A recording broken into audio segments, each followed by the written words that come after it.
আরে ভাই আমার চাক্কাটা লিক হয়ে গেল, বাজিতে টাকা হারার পর তারপর এখানে দেখছো বন্ধুরা এখানে মারাপিট চলছে। তারপর আমাদের ওস্তাদ শ্রী শ্রী ট্যাপাদা ব্যাট নিয়ে রেডি ছয় মারার জন্য। তারপর দেখছি ব্যাট লাগবে না। কি বান্টাই গুড মর্নিং, মা বললো ভাত খাওয়ার পর একটু ফল খেয়ে নে বাবু। আমি বলছি বাবু বললো আজকে হঠাৎ, বললো কখন কখনো বলতে হয়। তো আমার হঠাৎ করে মনে পড়লো বন্ধুরা আজকে তো আমার শালা সাইকেলটা লিক হয়ে গেছে, এখন শালা এই দুপুরে দোকান খোলা হবে। তারপর এখানে দেখে নাও তোমরা যে একটু কিন্তু পাম্প নাই। তারপর আমি চলে এলাম দোকানের দিকে এখন গেলাম। তো এখানে দেখছি কাকা আগে থেকে একটা কাজ করছে। গো কাকা কি ঠিক করবো না নাকি? বলছে রাখ না বাবু তোরটা তাই করবো। ঠিক আছে আমি এখন আসছি, তো তুমি করো কাজটা। তারপর আমি একটু টেনশনে পড়ে গেছিলাম, স্যার আমার বয়সের একটা মেয়ে হঠাৎ করে দেখছি শালা বিয়ে করে নিয়েছে। তারপর দেখছি এখানে বাজিতে টাকা হেরে যাওয়ার পর প্লেয়ারদেরকে মারছে।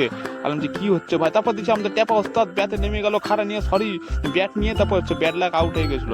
তারপর আমার একটু নিমুচ্চা ফোসটা দেখানো কেমন লাগছে অবশ্যই কিন্তু কমেন্টে জানিও। আর হচ্ছে ব্যাপারটা তারপর হচ্ছে আমি চলে গেছিলাম, আমাকে একটা ড্রাইভার আমাকে উঠিয়েছিল, মানে আমার একটা বন্ধু সরি।